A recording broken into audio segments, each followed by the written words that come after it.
Hi friends, ಇವತ್ತು ಬೆಳಗ್ಗೆಯಿಂದ ಬ್ಲಾಗ್ನ start ಮಾಡ್ತಾಯಿದ್ದೀನಿ. ಆ್ಯಸ್ ಯೂಶ್ವಲ್ ಇವತ್ತು ಮಾರ್ನಿಂಗ್ ಟಿಫನ್ನು ಮತ್ತು ಲಂಚ್ ಎಲ್ಲ ಪ್ರಿಪ್ರೇಷನ್ ಮಾಡಬೇಕಲ್ಲ. ಸೊ ಹಾಗಾಗಿ ಇವತ್ತು ಪನ್ನೀರ್ ಮಸಾಲ ಮಾಡಿ ಚಪಾತಿ ಮಾಡೋಣ ಅಂತ ಅಂದ್ಕೊಂಡಿದ್ದೀನಿ.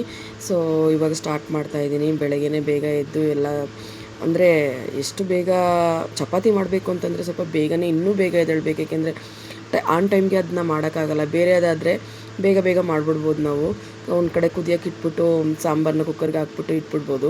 ಆದರೆ ಈ ಚಪಾತಿ ಮಾಡೋದಂದರೆ ಅದನ್ನು ಕಲಸಿಡಬೇಕು, ಸ್ವಲ್ಪ ನೆನೆಲಿಕ್ಕೆ ಇಡಬೇಕು. ಆ ಥರ ಎಲ್ಲ ಬರಬೇಕಲ್ಲ. ಸೊ ಸಾಫ್ಟಾಗಿ ಬರಬೇಕಾದ್ರೆ ಸ್ವಲ್ಪ ಎಲ್ಲ ಒತ್ತಿ ಮಾಡೋಕ್ಕೆ ಬೇರೆ ಬೇರೆ ಕೆಲಸಗಳೆಲ್ಲ ಮಾಡ್ತಾಯಿರ್ತೀವಲ್ಲ, ಹಾಗಾಗಿ ಸ್ವಲ್ಪ ಬೇಗನೆ ಎದ್ಬಿಟ್ಟೆ ಇವತ್ತು. ಹಾಗೆಯೇ ಇವಾಗ ಎಲ್ಲ ಕಟ್ ಮಾಡಿ ಇಟ್ಕೊತಾ ಇದ್ದೀನಿ. ನಾರ್ಮಲಿ ನಾನು ತರಕಾರಿ ಎಲ್ಲ ಆದರೆ ಹಿಂದಿನ ದಿನ ಕಟ್ ಮಾಡಿ ಇಟ್ಕೊಬಿಡ್ತೀನಿ. ಸೊ ಪನ್ನೀರ್ ಆಗಿರೋದ್ರಿಂದ ಬೆಳಗ್ಗೆನೇ ಮಾಡ್ಕೊಳ್ಳೋಣ ಅಂದ್ಬಿಟ್ಟು ಸುಮ್ಮನೆ ಆಗ್ಬಿಟ್ಟು ಅದು ಇನ್ನೊಂದು 2 ಮಿನಿಟ್ಸ್ ತಾನೆ ಅಂತ ಅಂದ್ಬಿಟ್ಟು ಅದು ಒಂದು ಕಡೆ ಕಟ್ ಮಾಡಿ ಇಟ್ಬಿಟ್ಟು ಚಪಾತಿ ಕಲಸಿಟ್ಬಿಡ್ತಾಯಿದ್ದೀನಿ. ಯಾಕೆಂತಂದರೆ ಸ್ವಲ್ಪ ಹೊತ್ತು ನೆನೆದ್ರೆ ಇನ್ನೂ ಚೆನ್ನಾಗಿ ಬರುತ್ತಲ್ಲ. ಸೊ ಹಾಗಾಗಿ ಬೆಳಗ್ಗೆ ಅಂದರೆ ಟೈಮೂ ಇರೋಲ್ಲ. ಏನು ಒಂದು 10-15 ಮಿನಿಟ್ಸ್ ಅಟ್ಲೀಸ್ಟ್ ಬೇರೆ ಏನಾದ್ರು ನಾನು ಮಾಡ್ತಾ ಇರೋವರೆಗೂ ಆಗಲಿ ಅಂತಂದ್ಬಿಟ್ಟು ನಾನು ಮಾಡ್ತಾಯಿದ್ದೀನಿ. ಹಾಗೆ ರಸಮ್ ಕೂಡ ನಾನು ನೆನೆನೇ ಮಾಡಿ ಇಟ್ಕೊಂಡಿದ್ನಲ್ಲ, ಆ್ಯಕ್ಚುಲಿ ನಿಮಗೆ ತೋರಿಸಿದ್ನಲ್ಲ ರಸಮ್ನ.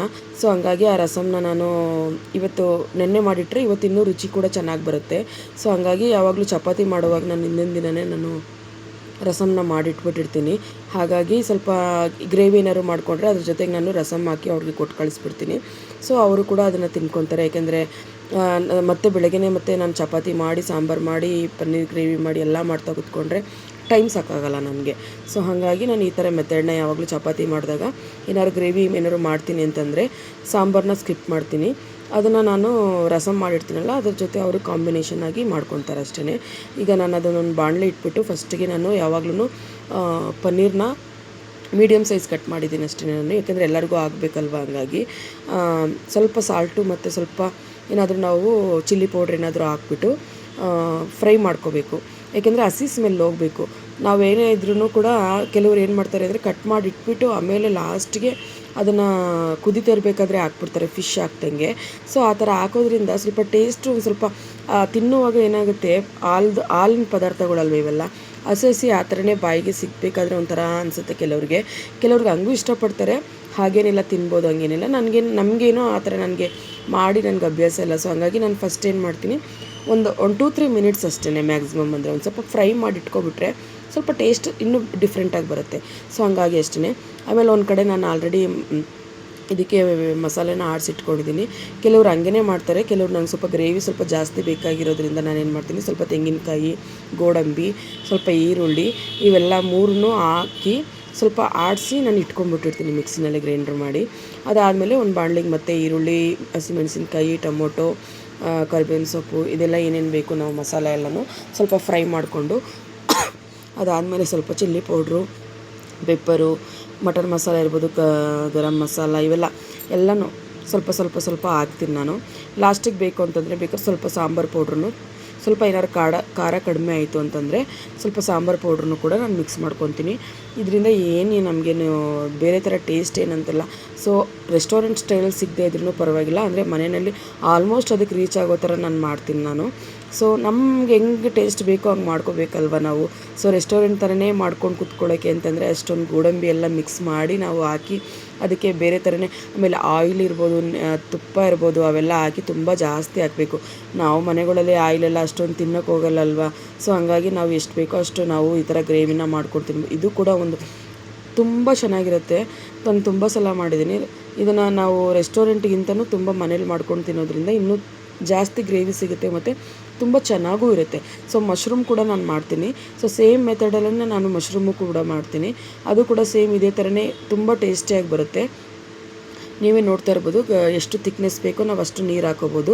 ತುಂಬ ನೀರಂಗೆ ಹಾಕ್ಕೊಂಡ್ರೆ ಸಾಂಬಾರು ಹಂಗೆ ಆಗಿಬಿಡುತ್ತೆ. ಸೊ ಮೀಡಿಯಮಾಗಿ ನಾವು ಅದು ತಿಕ್ನೆಸ್ನ ತೊಗೊಂಡು ಬರಬೇಕು, ಬೇಗನೆ ಆಗಿಬಿಡುತ್ತಲ್ಲ. ಹಾಗಾಗಿ ಅದಾದಮೇಲೆ ನೆಕ್ಸ್ಟು ನಾನು ಚಪಾತಿ ಮಾಡಲಿಕ್ಕೆ ಇಟ್ಟಿದ್ದೀನಿ. ಸೊ ಸ್ವಲ್ಪ ಹೊತ್ತು ನೆನೆಯಲಿಕ್ಕೆ ಇಟ್ಟಿದ್ದೆ, ಎಲ್ಲ ಒತ್ತಿ ಇವಾಗ ನಾನು ಒಂದು ಕಡೆ ಅವ್ರಿಗೆ ಟೀ ಕೂಡ ಮಾಡಲಿಕ್ಕೆ ಇಟ್ಬಿಟ್ಟಿದ್ದೀನಿ ನಾನು. ಸ್ವಲ್ಪ ಯಾವಾಗಲೂ ನಾರ್ಮಲಿ ಬೆಳಗ್ಗೆ ನಾನು ಟೀ ಮಾಡಲ್ಲ. ಸೊ ಇವತ್ತು ಟೀ ಮಾಡು ಅಂತಂದರು, ಹಂಗಾಗಿ ಸ್ವಲ್ಪ ಟೀ ಮಾಡೋಣ ಅಂಥೇಳಿ ಟೀಗೂ ಕೂಡ ಸಪ್ರೇಟಾಗಿ ಇಟ್ಟಿದ್ದೀನಿ. ಅವರು ಕೂಡ ರೆಡಿ ಆಗ್ತಾ ಇದ್ದಾರೆ. ನಾನು ಫಟ ಅಂತ ಬೆಳಗ್ಗೆನೇ ಗೊತ್ತಲ್ಲ, ಹೆಣ್ಮಕ್ಳು ಅಂದರೆ ಬೆಳಗ್ಗೆನೇ ಅಷ್ಟು ಬೇಗನೆ ನಾವು ಟಿಫನೆಲ್ಲ ಅಡುಗೆ ಎಲ್ಲ ಮಾಡಿ ರೆಡಿ ಮಾಡಿಕೊಡ್ಬೇಕು ಅಂದರೆ ನಮಗೂ ಗಡಿಬಿಡಿ ಆಗ್ತಾಯಿರುತ್ತೆ. ಸೆಂಟ್ರಲ್ ಮಕ್ಕಳು ಕೂಡ ಏನೋ ಒಂದು ಮಾಡ್ತಾ ಇರ್ತಾರೆ. ಅದು ಅಲ್ಲದೆ ಅವ್ರಿಗೂ ಒಂದು ಥರ ಸ್ಟ್ರೆಸ್ಸಾಗಿ ಅವ್ರಿಗೂ ಏನೋ ಹೇಳ್ತಾ ಇರಬೇಕಾಗತ್ತೆ. ಸೊ ಫೈನಲಾಗಿ ಅಡುಗೆ ಎಲ್ಲ ರೆಡಿ ಆಯಿತು. ಸೊ ಇವಾಗ ಅವ್ರಿಗೂ ಕೂಡ ಟಿಫನ್ ಕೊಟ್ಟಿದ್ದೀನಿ. ಅವ್ರು ತಿನ್ನೋಷ್ಟ್ರೊಳಗಡೆ ನಾನು ಕೂಡ ಸೊ ಪ್ಯಾಕ್ ಮಾಡಿಬಿಡ್ತೀನಿ. ಯಾವಾಗ್ಲೂ ಅವ್ರಿಗೆ ಕೊಟ್ಬಿಟ್ಟು ಬಂದಾದಮೇಲೆ ಪ್ಯಾಕ್ ಮಾಡಿಬಿಡ್ತೀನಿ ನಾನು.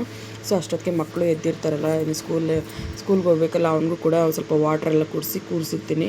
ಅವಳು ಕೂಡ ಏನಾದರೂ ತಿಂತಾ ಇರ್ತಾಳೆ, ಇಲ್ಲ ಅಂತಂದರೆ ಟಿ ವಿ ನೋಡ್ತಾ ಕೂತ್ಕೊಂಡಿದ್ದಾಳೆ. ಸೊ ಹಂಗಾಗಿ ಒಂದೊಂದು ದಿನ ಒಂದೊಂದು ಥರ ರೊಟೇಷನ್ ಆಗ್ತಾ ಇರುತ್ತೆ. ಹಾಗೇ ಅದಾದಮೇಲೆ ಅವ್ರಿಗೂ ಕೂಡ ಸೊ ವೈಟ್ ರೈಸ್ ಮಾಡಿದ್ದೀನಿ ನಾನು. ವೈಟ್ ರೈಸು ಮತ್ತು ಚಪಾತಿ ಮತ್ತು ಪನ್ನೀರ್ ಗ್ರೇವಿ ಮತ್ತು ರಸಮು. ಇವತ್ತಿನ ಅವ್ರಿಗೆ ಲಂಚ್ ಮೆನು ಇಷ್ಟಿರುತ್ತೆ. ಸೊ ಬೆಳಗ್ಗೆ ಮಾತ್ರ ಚಪಾತಿ ತಿಂದು ಮತ್ತು ಪನ್ನೀರ್ ಗ್ರೇವಿ ತಿನ್ಕೊಂಡು ಹೋಗ್ತಾರೆ ಅವರು. ಇದಾದಮೇಲೆ ನಾನು ಕೂಡ ಅವ್ರ ಮಕ್ಕಳನ್ನೆಲ್ಲ ರೆಡಿ ಮಾಡಬೇಕಲ್ಲ. ಅವ್ರು ಹೋಗಿದ ತಕ್ಷಣ ಅವ್ರನ್ನು ಮಕ್ಕಳನ್ನೆಲ್ಲ ರೆಡಿ ಮಾಡಿ ಕಳಿಸ್ಕೊಡ್ಬೇಕು. ನನಗೆ ಏನೋ ಅವ್ರು ಹೋಗಿ ಒಂದು 5 to 10 ಮಿನಿಟ್ಸ್ ಅಷ್ಟೇ ಟೈಮ್ ಇರುತ್ತೆ. ಅಷ್ಟರೊಳಗಡೆ ಸ್ವಲ್ಪ ಹೊತ್ತು ಕೂರಿಸಿರ್ತೀನಿ ಅವರನ್ನು. ಅದಾದಮೇಲೆ ಮತ್ತೆ ಬೇಗ ಕರ್ಕೊಂಡೋಗಿ ಅವನ್ನ ಸ್ನಾನ ಮಾಡಿಸಿ ಎಲ್ಲ ಮಾಡಬೇಕು. ಅವನಿಗೂ ಸೆಂಟ್ರಲ್ ನನ್ನ ಮಗಳನ್ನು ಕೂಡ ಏನೋ ಒಂದು ಮಾಡ್ತಾ ಇರ್ತಾಳೆ. ಅವಳನ್ನು ಕಂಟ್ರೋಲ್ ಮಾಡ್ತಾ ಇರಬೇಕಿಲ್ಲ ಅಂದರೆ ಸಮಾಧಾನ ಮಾಡಿ ಕೂಡಿಸಿರ್ಬೇಕು ಅವಳನ್ನು. ಸೊ ಹಾಗೆ ರೊಟೀನ್ ಡೈಲಿ ವರ್ಕ್ ನಡೀತಾ ಇರುತ್ತೆ ಮನೆಯಲ್ಲಿ. ಅಂದರೆ ಒಂದೊಂದು ಸಲ ಹೆಂಗಾಗ್ಬಿಡುತ್ತೆ ಅಂದರೆ ಒಂದೊಂದು ಸಲ ಸಮಾಧಾನವಾಗಿ ಮಕ್ಕಳು ಕೂತಿರ್ತಾರೆ, ಹೋಗಿ ಕೂತ್ಕೊಳ್ಳಿ ಅಂದರೆ ಕೂತ್ಕೋತಾರೆ, ಆ ಥರ ಎಲ್ಲ ಇರುತ್ತೆ. ಸಮ್ಟೈಮ್ಸ್ ಏನಾಗ್ಬಿಡುತ್ತೆ ಅಂದರೆ ನಿಂತ್ಕೊಂಡು ಅಳ್ತಾನೇ ಇರ್ತಾಳೆ, ಎತ್ಕೋ ಎತ್ಕೋ ಎತ್ಕೋ ಎತ್ಕೋ ಅಂತ. ಬೆಳಗ್ಗೆನೇ ನಾವು ಆ ಥರ ಎತ್ಕೊಂಡು ನಿಂತ್ಕೊಂಡು ನನಗೆ ಹೆಂಗೆ ಮಾಡೋಕ್ಕಾಗತ್ತೆ ನೀವೇ ಹೇಳಿ. ಓಕೆ, ಇದಾದಮೇಲೆ ನಾನು ಕೂಡ ಸ್ಕೂಲ್ಗೆ ಹೋಗಿ ಅವನ್ನ ಕರ್ಕೊಂಡು ಬಂದೆ. ಸೊ ಬರಬೇಕಾದ್ರೆ ಡೈಲಿ ಏನಾದರೂ ತೊಗೊಳ್ಳೇಬೇಕು, ಇಲ್ಲಾಂದರೆ ಹಠ ಮಾಡ್ತಾರೆ. ಸೊ ಹಂಗಾಗಿ ಇವತ್ತು ಮನೇಲೂ ಏನಿರಲಿಲ್ಲ, ಖಾಲಿ ಆಗಿತ್ತು ಅಂದ್ಬಿಟ್ಟು ನಾನು ಬೇಕ್ರಿಗೆ ಕರ್ಕೊಂಡೋಗಿ ಅವರಿಬ್ಬರನ್ನ ಏನಾದರೂ ತೊಗೊಳ್ಳೋಣ ಅಂಥೇಳಿ ತಗೊಟ್ಟೆ. ಸ್ವಲ್ಪ ಡೈಲಿ ಐಸ್ ಕ್ರೀಮ್ ಕೇಳ್ತಾರೆ, ಅಂದರೆ ಐಸ್ ಕ್ರೀಮೆಲ್ಲ ಇವಾಗ ತಾನೇ ಕೋಲ್ಡ್ ಎಲ್ಲ ಕಡಿಮೆ ಆಗ್ತಾಯಿದೆ ಅಂತ ಹೇಳ್ಬಿಟ್ಟು ಸ್ವಲ್ಪ ಅವಾಯ್ಡ್ ಮಾಡ್ತೀನಿ. ಆದ್ರೂ ಹಠ ಮಾಡಿ ತೆಗಿಸ್ಕೊಂಡು ಬಂದಿದ್ದಾರೆ. ಸರಿ ಆಯಿತು ಅಂದ್ಬಿಟ್ಟು ಸ್ವಲ್ಪ ತಗೊಟ್ಟು ಅವ್ರಿಗಿಬ್ರಿಗೂ ಸಮಾಧಾನ ಮಾಡಿ, ಸ್ಕೂಲಲ್ಲೆಲ್ಲ ಏನು ಮಾಡಿದ್ರು ಏನು ಇವತ್ತು ಅನ್ನೋದನ್ನೆಲ್ಲ ಬಂದ ತಕ್ಷಣ ಕೇಳ್ತೀನಿ ಅವನನ್ನು. ಸೊ ಹಾಗಾಗಿ ರೊಟೀನಾಗಿ ಅವನಿಗೆ ಏನು ಇವತ್ತು ಹೇಳ್ಕೊಟ್ರು ಅನ್ನೋದನ್ನೆಲ್ಲ ವಿಚಾರಿಸ್ತಾ ಇದ್ದೆ. ಅವನು ಕೆಲವೊಂದು ಹೇಳ್ತಾನೆ, ಕೆಲವೊಂದು ಏನು ಮಾಡಿದೆ ಅಂತ ಗೊತ್ತಿರಲ್ಲ ಫುಲ್ ಟೈಮ್ ಅವನಿಗೆ. ಸೊ ಹಂಗಾಗಿ ಕೆಲವೊಂದು ಮರ್ತ್ಬಿಡ್ತಾನೆ, ಕೆಲವೊಂದನ್ನು ಮಾತ್ರ ಹಿಂಗಾಯಿತು ಅಂತ ಹೇಳ್ತಾ ಇರ್ತಾನೆ ಅಷ್ಟೇ. ಅದಾದಮೇಲೆ ಇವಾಗ ನೆಕ್ಸ್ಟು ಮತ್ತೆ ನಾನು ಸಂಜೆಯಿಂದ ಬ್ಲಾಗ್ನ ಸ್ಟಾರ್ಟ್ ಮಾಡ್ತಾಯಿದ್ದೀನಿ. ಸೊ ಸಂಜೆ ಸ್ವಲ್ಪ ಕಡಲೆಕಾಯಿ ಇತ್ತು, ಸೊ ಬೇಯಿಸ್ಬಿಡೋಣ, ತುಂಬ ದಿನ ಆಯಿತು. ಸೊ ತಂದಿಟ್ಟು ಸರಿ ಅಂದ್ಬಿಟ್ಟು ಸ್ವಲ್ಪ ಕೆಮ್ಮು ಬೇರೆ ಇತ್ತು, ಆದರೂ ಬೇಡ ಅಂತ ಅಂದ್ಕೊತಾ ಇದ್ದೆ. ಸರಿ ಆಯಿತು, ಇವತ್ತು ಬೇಯಿಸಲಿಲ್ಲ ಅಂದರೆ ಸ್ವಲ್ಪ ಇದಾಗ್ಬಿಡುತ್ತೆ ಅಂತ ಹೇಳ್ಬಿಟ್ಟು ಸ್ವಲ್ಪ ಕಡಲೆಕಾಯಿನ ಬೇಯಿಸಿ, ಇವತ್ತು ಬೆಳಗ್ಗೆ ಮಾಡಿದ ಪನ್ನೀರ್ ಮಸಾಲ ಸ್ವಲ್ಪ ಇತ್ತು, ಹಾಗೆ ರಸಮ್ಮು ಕೂಡ ಇತ್ತು. ಹಂಗಾಗಿ ಮತ್ತೆ ಸ್ವಲ್ಪ ನಾನು ಮ್ಯಾಂಗೋ ಇದೆಯಲ್ಲ, ಮ್ಯಾಂಗೋ ಚಟ್ನಿ ಮಾಡಿದ್ದೆ. ಸ್ವಲ್ಪ ಮ್ಯಾಂಗೋ ಸೀಸನ್ ಅಲ್ವಾ, ಹಂಗಾಗಿ ಸ್ವಲ್ಪ ಸೀಸನ್ಗೆ ಇರುತ್ತಲ್ಲ, ತೋತಾಪುರಿ ಮಾವಿನಕಾಯಿನ ತಂದು ನಾನು ಈ ಥರ ಪಿಕ್ಕಲ್ ಮಾಡ್ತೀನಿ. ಅಂದರೆ ಸ್ವಲ್ಪ ಗ್ರೇವಿ ಟೈಪ್ ಮಾಡಿ ಅವ್ರಿಗೆ ಕೊಟ್ಟರೆ ತುಂಬ ಇಷ್ಟಪಟ್ಟು ತಿಂತಾರೆ. ಸೊ ಹಾಗೇ ದೋಸೆ ಮತ್ತು ಸ್ವಲ್ಪ ದೋಸೆ ಮಾಡಿದ್ದೆ. ಚಪಾತಿ ಸ್ವಲ್ಪ ಕಮ್ಮಿ ಇತ್ತು ಅಂತೇಳಿ ಸ್ವಲ್ಪ 1-2 ದೋಸೆನೂ ಹಾಕಿ ಅವರಿಬ್ಬರನ್ನು ತಿನ್ನಿಸ್ತಾ ಇದ್ದೀನಿ. ಓಕೆ ಫ್ರೆಂಡ್ಸ್, ಇದಾಗಿತ್ತು ಇವತ್ತು ಬೆಳಗ್ಗೆಯಿಂದ ನಂದೊಂದು ಡೈಲಿ ರೊಟೀನ್ ಬ್ಲಾಗ್. ನಿಮಗೆಲ್ಲ ಇಷ್ಟ ಆಗಿರುತ್ತೆ ಅಂತ ಅಂದ್ಕೊತೀನಿ. ಓಕೆ, ನೆಕ್ಸ್ಟ್ ವಿಡಿಯೋದಲ್ಲಿ ಸಿಗ್ತೀನಿ. ಅಲ್ಲಿವರೆಗೂ ಬಾಯ್.